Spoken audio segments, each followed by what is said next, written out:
Bismillahirrahmanirrahim. Uhayyikum bitahiyatal Islam, tahiyatal ahlal iman. Assalamualaikum warahmatullahi wabarakatuh. Alhamdulillahilladzi allafa baina qulubina fa asbahna bi nikmati ikhwana amma ba'd. Ikhwan fillah, azakumullahu wa iyyakum. Kita buka jalsah kita dengan bacaan basmalah.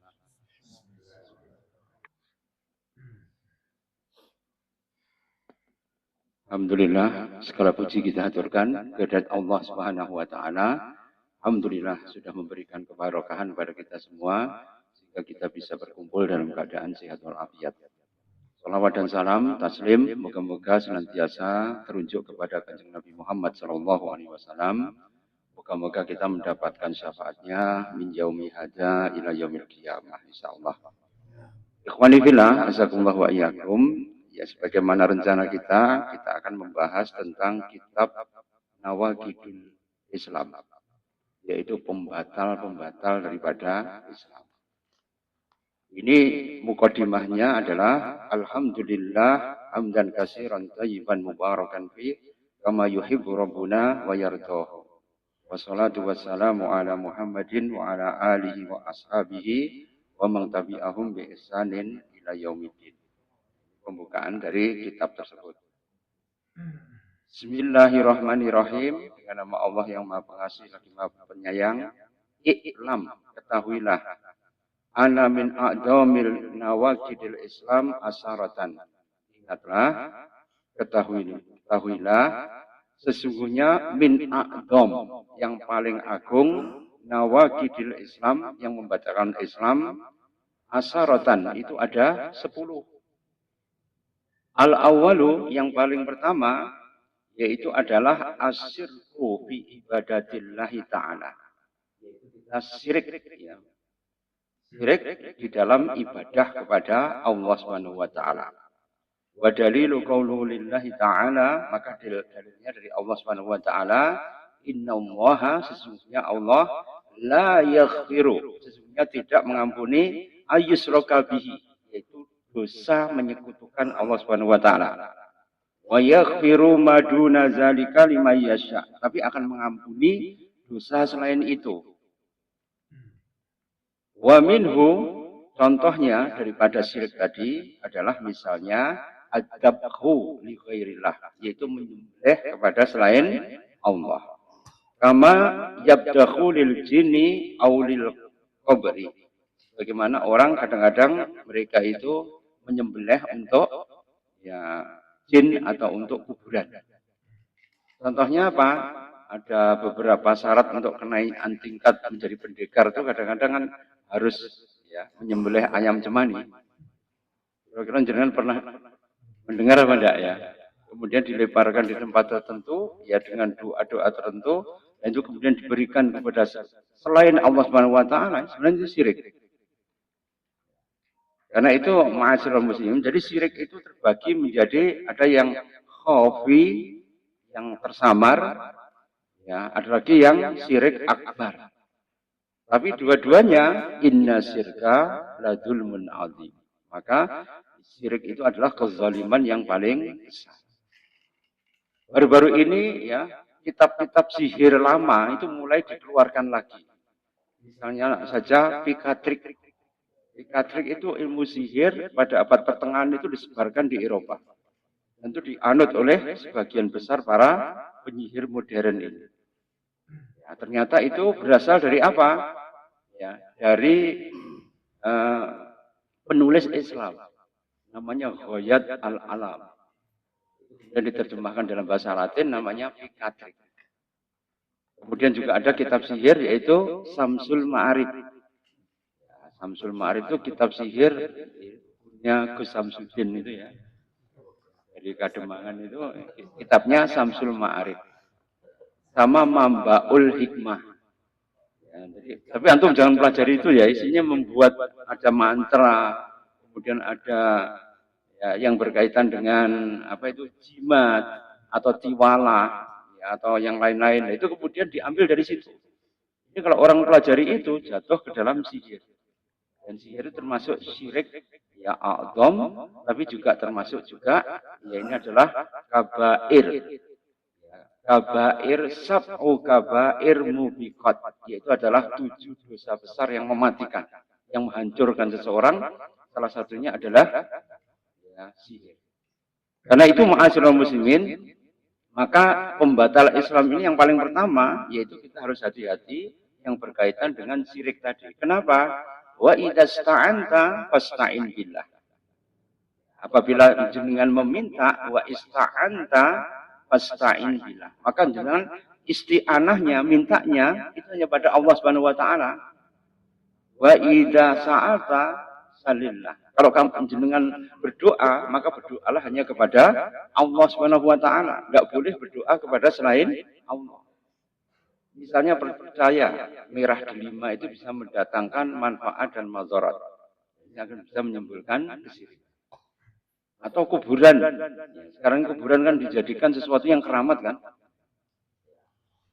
Di Kediri ada maling Aguno namanya. Atau maling Boncolono. Nah, ini maling Robin Hood tapi versi Kediri. Ya, itu kemudian kalau orang itu pengen malingnya itu pinter, malah belajar di situ. Repot ini. Atau percaya bahwa kain yang diikat mori itu, yang diikat talinya itu kalau dilepas dan diambil pada hari Anggoro Kasih ya, atau Sukro Manis, maka dia akan mendapatkan kemampuan untuk menghilang. Anggoro Manis itu Selasa Wage, Sukro Manis itu Jumat Legi. Jadi Kliwon itu yang sebenarnya merupakan hari yang penuh barokah, ini dijadikan menjadi hari angker. Ini terbukti ketika Tom Paires, seorang penjelajah Portugis, ini kemudian pernah mendapatkan notulensi dari para wali ketika beliau berada di Gresik dan Tuban. Dan karena disimpan di Museum Ferrara, itu namanya Keropak Ferrara. Itu ditulis di dalam daun lontar. Yang itu merupakan ya beberapa bagian. Kemudian juga beliau menemukan yang namanya Headbook Van Bonang, bukunya Sunan Bonang. Jadi di dua sumber tadi kita mendapatkan bahwa para wali ternyata itu notulensi wali ketika berdakwah. Jadi ketika wali itu berdakwah mau ditulis di notulensi, itu kemudian diambil oleh Tom Paires itu, kemudian dipamerkan. Dan kemudian pengajiannya diambil ternyata dari apa? Dari Ihya Ulumuddin. Jadi ala kulli hal ini menunjukkan bahwa zaman dulu ini ternyata ya para wali itu berjuang ya sesuai dengan makomnya masing-masing, bukan menggunakan kesaktian begitu enggak, tapi benar-benar dengan menggunakan strategi. Karena itu ikhwani fillah, azakumullah wa iyyakum. Tapi orang-orang kemudian menjadikan para wali itu menjadi sesuatu yang sangat keramat sekali. Hingga akhirnya kemudian mereka itu ngalap berkah atau tajribul barokah itu kepada ya mayit yang sudah meninggal. Kalau kita minta pertolongan pada yai yang masih hidup, ustadz yang masih ya meger-meger, boleh kita. Minta doa itu boleh. Tapi kalau sudah yang mati, ya doaul alal amwat, yaitu kita minta doa kepada orang yang mati, itu baru tidak boleh. Karena apa? Tidak bisa memberikan manfaat dan tidak bisa memberikan madharat. Jadi banyak kaum muslimin sekarang berpraktek itu kadang-kadang ya syahadatnya itu bisa batal. Untung Allah memberikan media yang namanya sholat. Sehingga setiap tasahud itu dia kemudian bersyahadat ulang. Ya pada asyhadu alla ilaha illallah wa asyhadu anna muhammadar rasulullah. Itu kemuliaan dari Allah dan ya kelas asihnya Allah. Karena apa? Ya kita diberikan kesempatan ya untuk kemudian bisa memperbaharui keimanan kita. Kemudian ikhwani fillah, asani yang kedua yang membatalkan ya daripada Islam, man ja'ala bainahu wa bainallahi wasa'idha. Yaitu adalah barang siapa yang menjadikan bainahu antara dia wa bainallah dan Allah Subhanahu wa taala wasa'idha. Wasa'idha itu apa? Yaitu adalah media ya atau perantara. Jadi menjadikan antara dia ya dengan Allah itu perantara. Yad'uhum wa yas'aluhum safa'ata wa yatawakkalu alaihim ya kafara ijma'an. Maka apabila dia berdoa ya, kepada mereka atau minta kepada mereka, mereka itu adalah perantara tadi. Dalam rangka apa? Syafa'ah, meminta syafa'ah atau wayatawakkal alaihim, atau mereka bertawakal ya kepada mereka. Bukan kepada Allah Subhanahu wa taala, malah tawakal kepada perantara-perantara tadi. Maka ini kafara ijma'an. Maka ini adalah kafir secara ijma'. Jadi ma'asyiral muslimin, dalam surah Az-Zumar ayat 3 itu dikatakan mana'buduhum ila liyuqaribuna ilallahi zulfa. Kenapa orang kafir musyrik itu dikatakan sebagai musyrik? Bukankah mereka percaya pada Allah? Karena kalau mereka ditanya dalam surah Al-Luqman, wala in sa'altahum man khalaqas samawati wal arda la yaquluna Allah. Kalau mereka ditanya siapa yang menciptakan langit dan bumi, mereka orang kafir Quraisy tadi mengatakan Allah. Jadi mereka hakul yakin bahwa Tuhan mereka itu adalah Allah Subhanahu wa taala. Tapi mengapa mereka kemudian disebut sebagai musyrik? Mana'buduhum illa liyuqaribuna ilallahi zulfa. Karena mereka menjadikan berhala itu sebagai perantara mereka untuk menyembah Allah Subhanahu wa taala. Ya, karena itu ma'asyiral muslimin kan banyak sekali ya orang itu menganggap sebagai wali, misalnya saja ya wali Dasuki yang ada di Mesir. Itu dimintai pertolongan itu dengan ya bertawaf. Al-tawafu bi baitil atiq. Jadi tidak boleh tawaf kecuali hanya di Ka'bah saja. Dan ini di makom mereka itu kemudian tawaf di makomnya Syekh Dasuki. Sambil ya berputar-putar tadi. Sambil berdoa dan minta pertolongan ya kepada yang bersangkutan. Nah, ini merupakan bentuk kesyirikan juga. Tapi apa? Ya karena sudah dilakukan sebagai kebiasaan sebagian pengikut tasawuf yang ada di Mesir, ya, aliran Dasukiyah tadi, ujung-ujungnya apa? Mereka tidak paham kalau itu sebenarnya membatalkan. Ya, karena itu ma'asyiral muslimin, ya banyak sekali kaum muslimin yang itu yang kemudian nganter sesajen. Antum tahu ya di PIPP itu di belakang ada sawah itu. PIPP menuju di Das itu ya. Kan ada sawah belakangnya. Itu ada makamnya Mbah Petir. Itu setiap saat itu diberikan sesajen tadi. Apalagi pada ya yang wetonnya kliwon-kliwon gitu ya. Maka kliwon itu kenapa? Kliwon itu sebenarnya salah satu upaya Belanda untuk merusak citra ngajinya para wali. Kembali lagi yang pertama tadi, jadi para wali dulu itu kalau kemudian mereka itu ya ngaji atau koordinasi dakwah, mereka itu pasti mengambil Jumat Kliwon. Dan itu adalah ya pertemuan yang rutin sejak para wali sampai zaman Mataram. Nah, ketika Belanda menguasai Mataram, maka para pujangganya itu disuruh untuk mengubah. Mengubah bagaimana? Supaya ya, Jumat Kliwon, Selasa Kliwon itu menjadi sesuatu hari Halloween-nya orang Jawa. Tahu Halloween? Ya? Halloween itu hari hantu. Ya, kalau dalam Cina namanya hari Cheng Beng. Ya, Cheng Beng itu hari arwah. Di mana para arwah itu ya kalau di Singapura atau di Cina itu mereka itu ya ditanggap nih opera Cina. Oh ya opera Cina yang pakai samkok atau tiga negara itu, tapi kursinya kosong semua. Kayak nek sing delok. Pemainnya ya main kayak seakan-akan ya yang melihat itu banyak. Itu apa? Salah satu dari para yang menganggap itu ahli warisnya supaya pada hari Cheng Beng mereka itu diberikan kebebasan oleh penguasa akhirat namanya Giam Loong itu untuk kemudian keluar dari akhirat dan kemudian mereka itu menonton opera wayang Cina. Ini kepercayaan orang Cina namanya Cheng Beng. Kalau orang Jawa ya Kliwon itu kemudian membuat ya para arwah itu keluar semua. Sebenarnya itu adalah salah satu trik Belanda untuk membuat Kliwon sebagai hari yang barokah untuk para wali itu bertemu menjadi sesuatu yang horor. Atau huruf 13. Coba di hotel-hotel itu huruf kamar 13 antum cari. Ya, kan tidak ada semua. Pesawat juga tidak ada. Lift, pesawat, ya bahkan kemudian ya hotel itu tidak ada yang 13. Kenapa 13 itu dimitoskan? Karena itu berkaitan dengan apa? Dengan orang Yahudi yang palsu.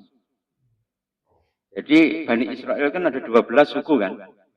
Ada 12, ada yang ke-13 itu suku palsu, itu bangsa Tartar atau bangsa Turk. Di mana bangsa Tatar dan bangsa Turk itu ketika kemudian disuruh oleh Khalifah Abbasiyah saat itu, kamu milih apa? Islam atau Kristen? Kalau dia milih Kristen berarti musuh Islam loh. Kalau dia kemudian berislam, musuh Kristen, karena pada waktu itu perang salib. Supaya kemudian bisa diakomodasi keduanya, maka pemuka agama bangsa Tatar ini kemudian memilih agama Yahudi. Maka Yahudi yang KW bukan asli keturunannya Yakub atau keturunannya Israel, maka ini dinamakan Yahudi Akenazim. Yahudi Akenazim. Yahudi yang berdiam di Israel sekarang itu bukan Bani Israel itu. Tapi yang sekarang berdiam di Israel itu adalah Yahudi Akenazim, yaitu Yahudi KW. Bahasanya Yahudi, agama Yahudi, tapi kebangsaannya, darahnya itu orang Tartar. Kalau Yahudi asli keturunan Sam bin Nuh, sedangkan kalau Tatar ini atau bangsa Tur itu keturunan Yafet. Malah dekat dengan kita itu keturunan Yafet juga. Antum juga keturunan Yafet semua ya. Termasuk Ya'jud dan Ma'jud itu keturunannya Yafet. Karena itu ikhwan fillah, azakumullah wa iyyakum, maka keturunan ke-13 ini kemudian disebut sebagai keturunan haram. Maka Yahudi berusaha supaya mereka tidak membongkar rahasia ini, maka kemudian dibuat mitos seakan-akan angka 13 itu angka gerang. Paham ini ya? Karena semua orang pinter itu semuanya Akhenazim juga. Ya. Dari Einstein, kemudian Rockefeller yang menguasai dunia dari Sabang ya sampai kemudian Amerika, Rockefeller. Kemudian ya, Yahudi Kaifeng yang merupakan keturunan daripada Yahudi yang kemudian masuk di Cina. Ini yang marganya Li, termasuk pengusaha yang terkenal menguasai perjudian di Macau namanya Lee Ka-shing. Perdana Menteri Singapura Lee Kuan Yew. Ya, kemudian Bruce Lee, Lee Swim Leong. Sin Leong itu adalah Sin itu sakti, Leong itu naga. Lee Sin Leong berarti Lee Sinaga sakti.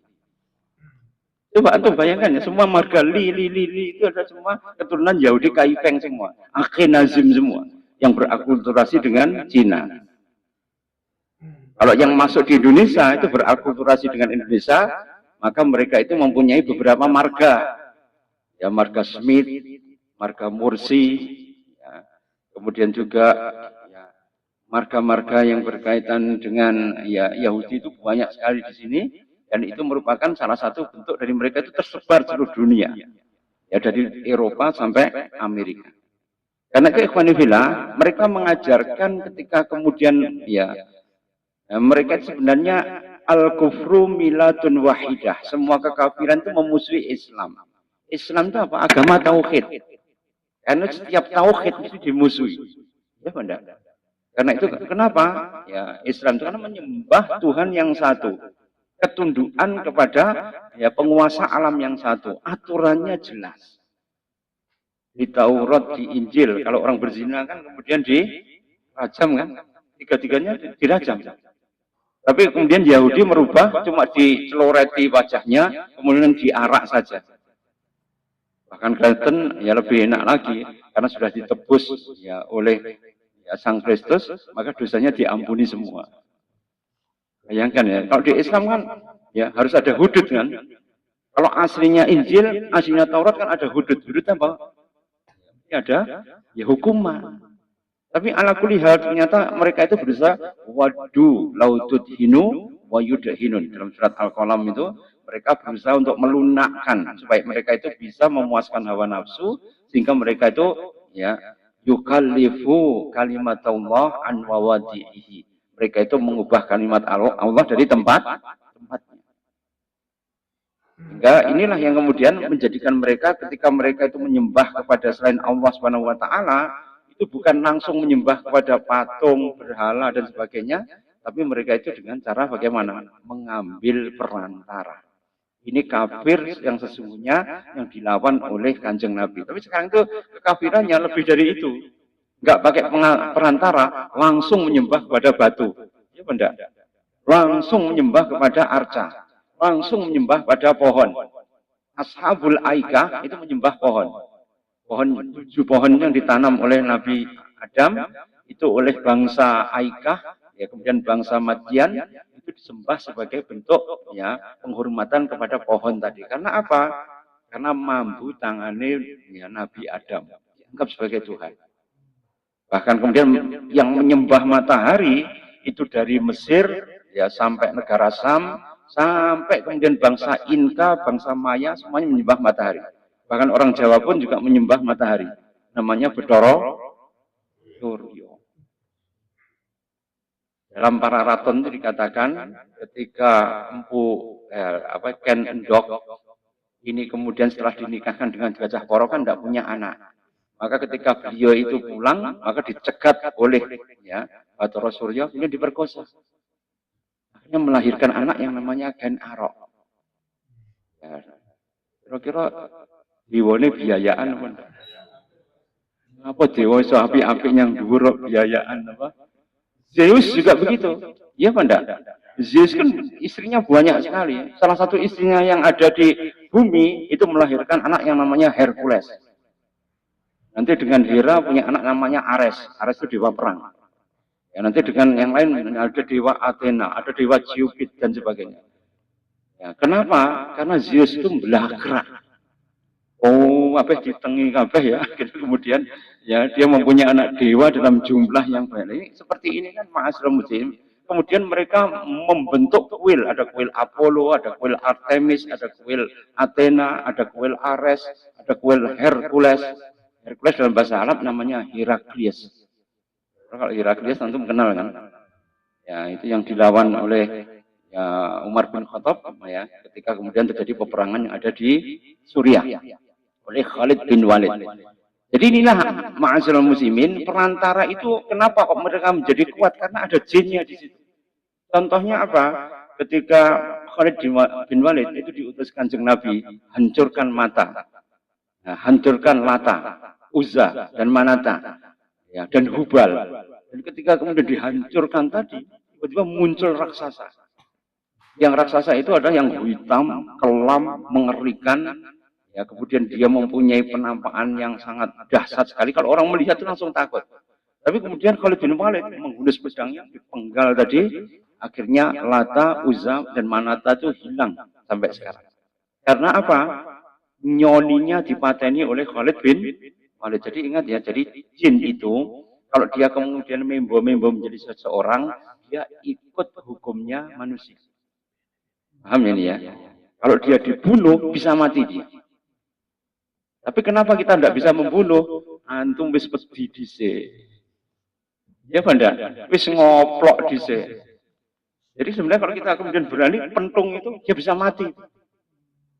Ya, karena itu kenapa Rasulullah mengatakan kalau kamu menemui ular di Medina, ancam dia 3 kali. Kalau dia kemudian tidak mau, berarti kamu bunuh. Berarti dia adalah jin kafir. Karena ada seorang sahabat tuh baru melakukan perang, terus jima dengan istrinya. Ketika keluar, istrinya ternyata keluar, habis ditombak istrinya itu. Karena tidak boleh keluar. Belum izin suaminya. Wahai kakanda, jangan kesusu. Ya, kamu mengangkat tombakmu. Di dalam itu ada ular. Ketika beliau masuk, ularnya dibunuh, maka ular itu mati, dia pun juga mati. Karena apa? Diserang oleh temannya yang berupa jin tadi yang marah karena temannya dibunuh. Kenapa ularnya bisa dibunuh? Karena dia berubah menjadi entitas ya yang bisa entitas yang namanya hisyah, bisa diindra oleh manusia.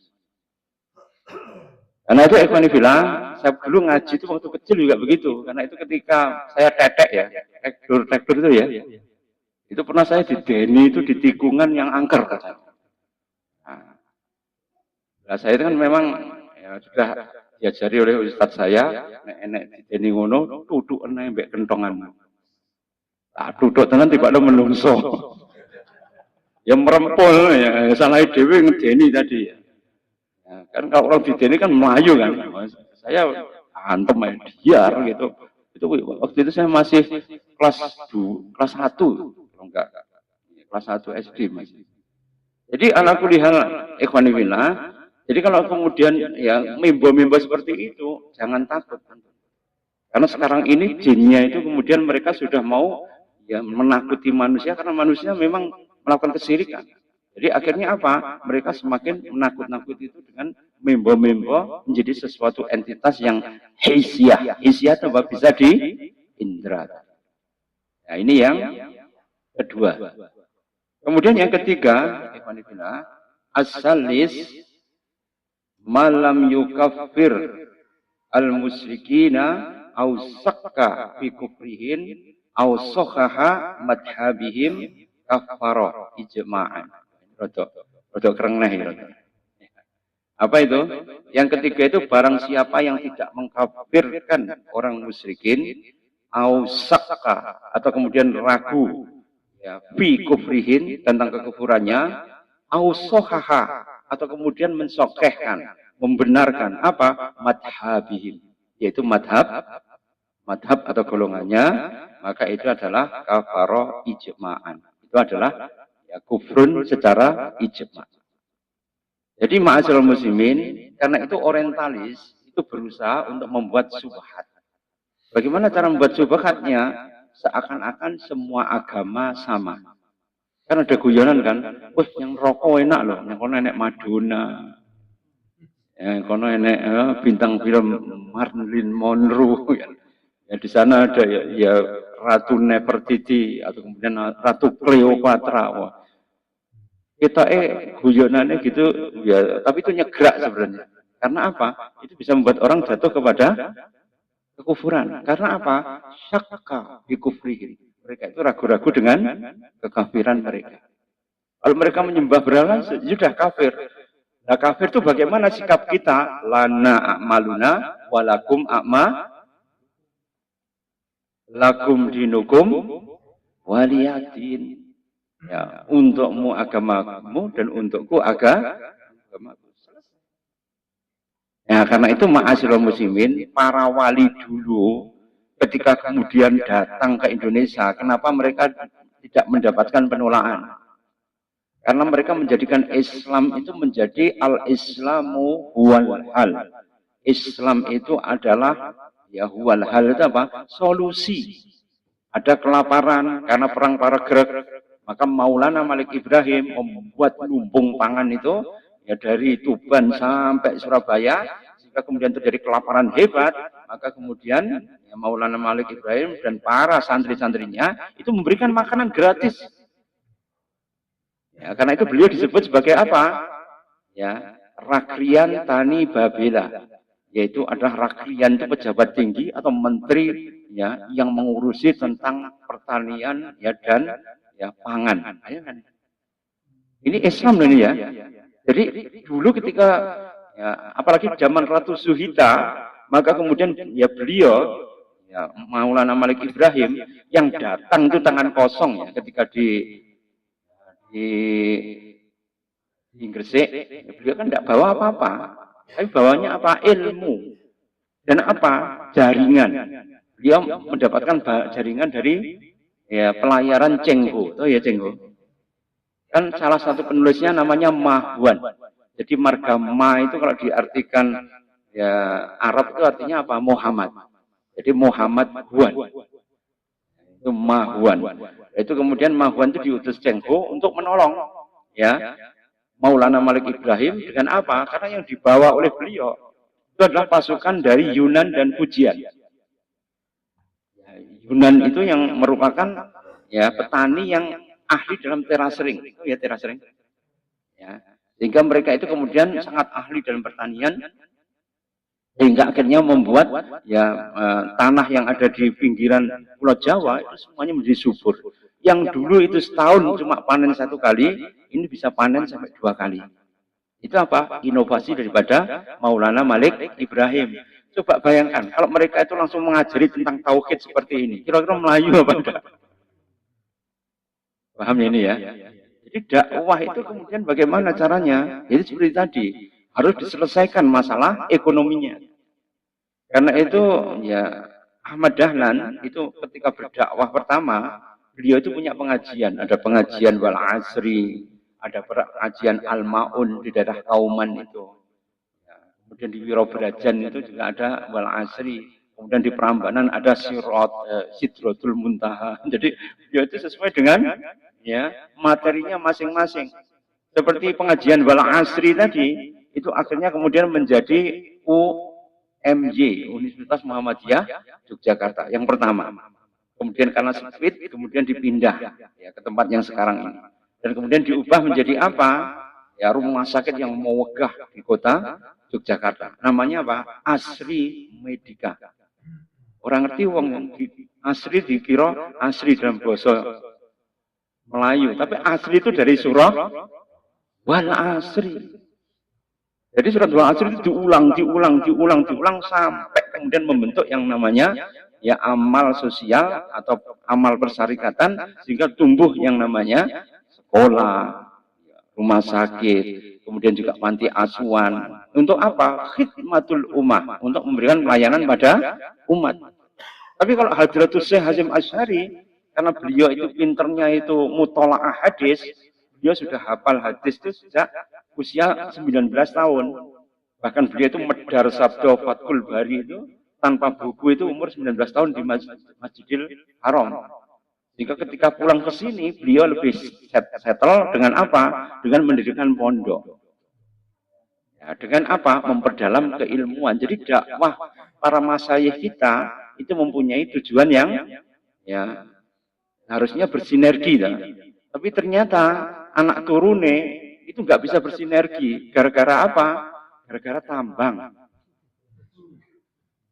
Ya, gara-gara tambang NO ya itu Suriah dengan Tanfidiyah itu bisa pecah. Di Muhammadiyah juga begitu, antara pemuda ya dengan ya para sesepuhnya juga begitu. Masalahnya sama, berkaitan dengan konsensi tambang. Karena apa? Sifat daripada dunia itu membuat orang itu bisa terpecah. Ya, gara-gara kemudian mereka diberikan konsesi tambang, sebenarnya fitnah. Presiden dahulu ya itu yang memberikan konsesi, dan dia sudah memperhitungkan kalau ini diambil mesti ya, gabruan di antara para saudaranya. Untung aja jamaah tabligh tidak dikei Pak. Dikei oleh tuambah nemen nanti. Karena apa? Apapun orangnya, betapa kuat akidahnya, kalau mereka itu ya sudah kemudian mampu fulus, laisa fulus mampus. Nah, harus hati-hati ya dengan fulus. Antum istiqomah ya ketika fuqara dan masakin. Nanti kalau sudah jadi kaya, mampus antum nanti ya. Karena apa? Terkontaminasi dengan harta dunia. Kemudian yang berikutnya, Ikhwanifillah, Ar-Rabi, yang keempat. Manik takoda anna ghairal haji nabiyyi sallallahu alaihi wasallam akmalu min hajihi. Yang keempat adalah siapapun yang mempunyai i'tiqad, ya mani' takoda itu mempunyai i'tiqad atau mempunyai keyakinan anna ghaira haji nabiyyi sallallahu alaihi wasallam, yaitu adalah petunjuk dari Kanjeng Nabi Muhammad sallallahu alaihi wasallam, selain itu dianggap lebih akmal itu lebih sempurna min hajihi, ya daripada ya petunjuk dari Kanjeng Nabi, au anna hukma khairi ahsanu min hukmihi, atau menganggap hukum ya, dari apa yang diterapkan oleh Rasul ada yang lebih akmal daripada hukumnya Kanjeng Nabi Muhammad SAW, kalladzi yufadiluna hukmul tawaghid ala hukmihi bahwa kafirun. Ya, maka dia adalah ingkar kepada Allah Subhanahu wa taala. Barang siapa yang menjadi tawaghid, tawaghid itu adalah ya, yaitu menciptakan ma yu'badu min dunillah, sesuatu yang disembah kepada selain Allah Subhanahu wa taala. Maka kalau dia menganggap ada petunjuk dari selain sunnah Rasul, ini bahaya. Ada seorang tokoh yang mengatakan, oh saya ini ya bisa berbicara dengan malaikat mungkar dan nakir. Isong getak malaikat mungkar dan nakir. Kalau kamu ditanya siapa yang ya, Gusti Allahmu, katakan saja. Siapa kanjeng nabimu, siapa agamamu, katakan saja. Mama Gufron. Coba bayangkan seperti ini kan, antum bisa melihat. Kira-kira ya kalau masuk ke sini, masuk kemana itu antum bisa paham sendiri. Ya, karena ada petunjuk selain petunjuk dari kanjeng Nabi Muhammad SAW. Juga dari kalangan orang-orang itu yang namanya apa? Wijahiyah. Wijahiyah itu apa? Mengkultuskan. Jadi kalau ada ulama yang sudah sedo lama itu dikultuskan. Kayak mbah saya sendiri, dulu kiainya yang ada di Kasunanan, dia itu kan ketika meninggal itu ya dipuja-puja orang, terus tempatnya kuburannya sekarang itu dijadikan tempat untuk nyadran dan tempat untuk pesugihan. Karena itu bapak saya dengan putu-putunya itu kemudian ya, memindahkan korban mbah saya tadi, Mbah Citro Suwiryo itu, ya itu dipindahkan di makomnya itu di Gunung Loreng, di Ponorogo bagian selatan. Itu sudah kosong itu, tapi sampai sekarang malah dibangun kuil Dewi Kuan Im, persis seperti Gunung Kawi. Gunung Kawi kan ya Mbah Jugo itu kan Pangeran Zakaria II, saudara tirinya Pangeran Diponegoro. Bayangkan.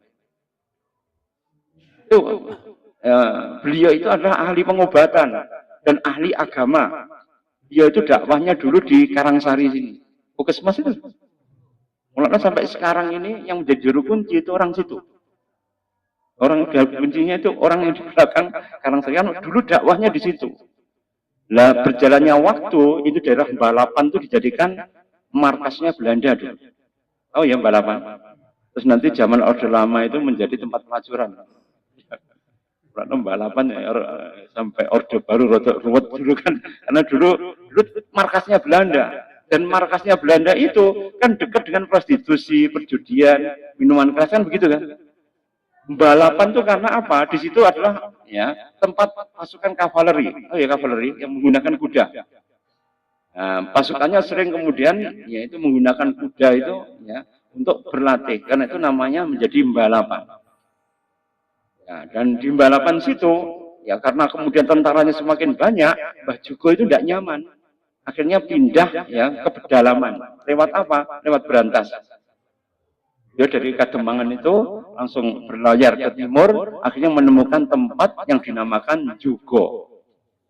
Nah, beliau berdakwah di situ, mendirikan padepokan, ya kemudian menyebarkan dakwah dan pengobatan sampai beliau tilar dunya. Setelah meninggal, beliau itu takut kemudian karena sering menyembuhkan orang, nanti dikultuskan. Karena beliau minta dikuburkan agak jauh dari tempat tinggalnya, di Wonosari, Ngajum. Di lerengnya Gunung Kawi. Nah ternyata orang lidok yang kono ya jadi parani ternyata. Karena beliau punya murid itu orang Cina juga. Ya, orang Cina tapi masuk Islam dan beliau dikuburkan ya di situ juga. Ya, karena kemudian beberapa orang Cina itu tahu ya mbahnya ada yang dikubur di situ, wah mereka kemudian mengkultuskan. Sampai sekarang kuburan beliau itu ya dikelilingi oleh berbagai macam kesirikan, termasuk juga didirikan kuil Dewa Kuan Im. Oh ya, Dewi Kuan Im tahu? Itu dewanya Hindu atau Buddha? Kira-kira yang membersamai Sung Gokong itu siapa? Biksu Tom Sancong. Tom Sancong itu mesti ditolong oleh Dewi Kuan Im kan? Jadi kira-kira Tom Samcong ini Hindu apa Buddha? Ya Buddha. Paham ya nih ya? Jadi akhirnya kemudian ya beritanya itu menjadi ngoyo ndak karuan karena beberapa pengusaha Malang, ada pengusaha Malang rokok itu namanya ya Oi Hokham, ya itu yang kemudian testimoni kalau dia setelah di situ itu menjadi kaya raya. Nah, maka orang kemudian ya rame-rame untuk kemudian mencari pesugihan tadi. Pesugihan yang menjadi sirik karena apa? Mereka menunggu malam itu sampai kemudian turun yang namanya daun Dewan Daru. Kalau dia kejatuhan itu, maka dia harus merapal mantra, nanti akan ada anjing besar yang datang pada dia, muntah, kemudian dia harus makan muntahannya. Kalau kemudian dia makan muntahannya, berarti dia sudah tunduk kepada si penguasa Mauroksos itu. Nah, akhirnya nanti diberikan pesugihan dengan berbagai macam konsekuensinya. Itu kira-kira syirik apa enggak? Jadi ada yang menganggap bahwa ada syariat yang lebih dahsyat daripada Kanjeng Nabi. Kalau Kanjeng Nabi pengen kaya kan gampang saja, moco surat Al-Waqi'ah begitu kan. Ya idza waqa'atil waqi'ah ya laisa li wa'atiha katibah. Itu kalau dibaca tiap hari, lo kok cek miskin saja tapi antum cukup terus. Sekolah nih anak cukup. Ya, mau kemudian pengen rumah, ya Allah, mbak bangun rumah, nanti ya cukup juga. Itu apa saja cukup kalau kita itu kemudian membaca surah Al-Waqi'ah. Dan bacanya harus benar. Bacanya benar itu apa? Yaitu adalah fahmu bimana. Maknanya itu harus paham. Sama demikian, kita sampai Robi dulu aja. Yang keempat dulu, yang khamis, yang kelima, insya Allah minggu depan. Nek wakil-wakil itu melalui. Nanti tak sharekan, saya punya kitabnya, sing asli, tapi juga ada sarahnya. Tak share dengan sarai ya. Pendek, cuma 10 aja. Nama Kidul Islam cuma 10. Saya kira begitu, moga-moga bermanfaat. Ada yang mau ditanyakan sebelum ditutup?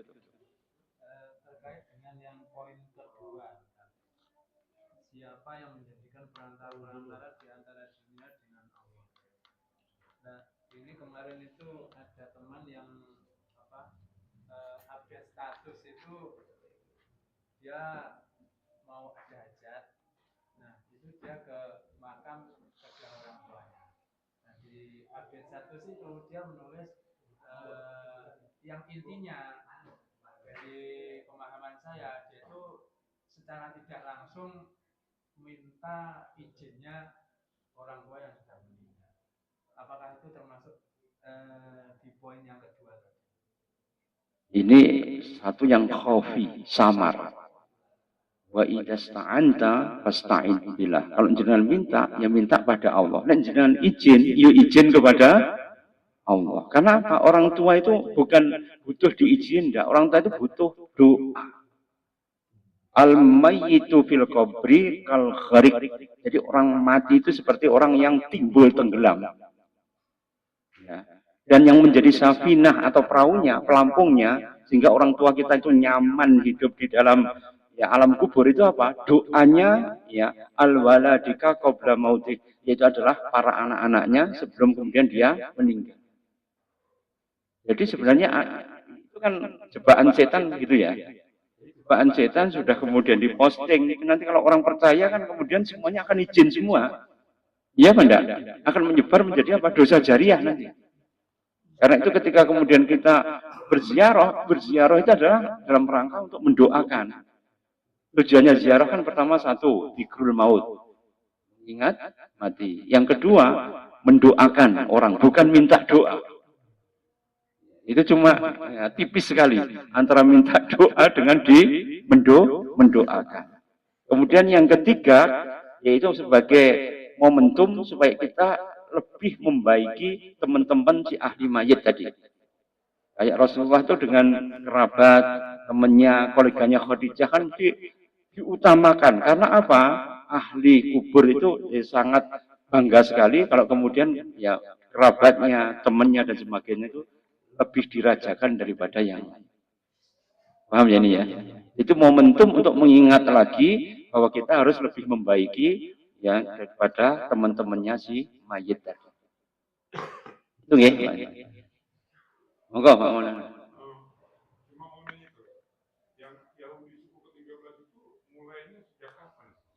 Kemudian betul sih Syekhu berarti Syekhu dengan Mahmud apakah mereka sama? Ya, yang pertama suku Akenazim itu pada abad ke-15. Baru. Sedangkan Yahudi itu ada yang Yahudi Sephardim. Itu Yahudi yang terusir dari Spanyol. Yang diusir oleh Raja Ferdinand dan Ratu Isabel. Dan nanti ditolong oleh kekhalifahan Ottoman, Turki Utsmani. Dan diberikan tempat ya di Turki ya, dan itu kemudian menjadi Yahudi ya yang kemudian suatu saat dia akan memunculkan tokoh yang namanya Mustafa Kemal Atatürk. Itu keturunan Yahudi Sephardim. Sedangkan Yahudi yang lainnya 12 Bani Israel itu malah kemudian terserap di bangsa Arab termasuk bangsa Palestina. Jadi yang dimusuhi oleh Yahudi Akenazim itu malah saudara keturunannya Yakub sendiri. Ironis kan? Iya benda.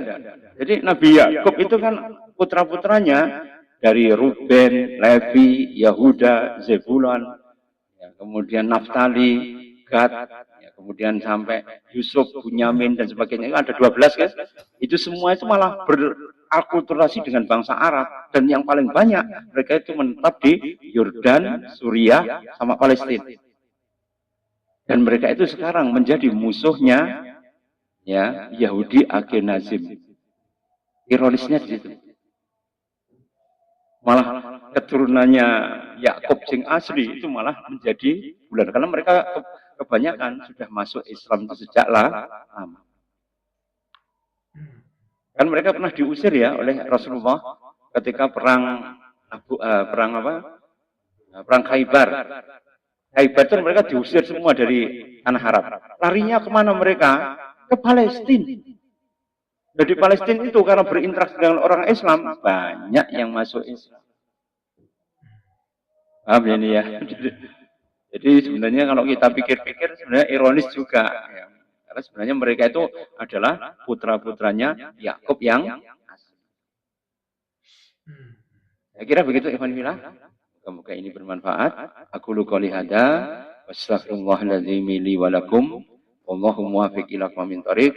Kita tutup dengan istighfar 3 kali dan doa kafaratul majlis. Subhanakallahumma wa bihamdika. Wa afu minkum wallahu muwaffiq ila aqwamit thoriq. Assalamualaikum warahmatullahi wabarakatuh.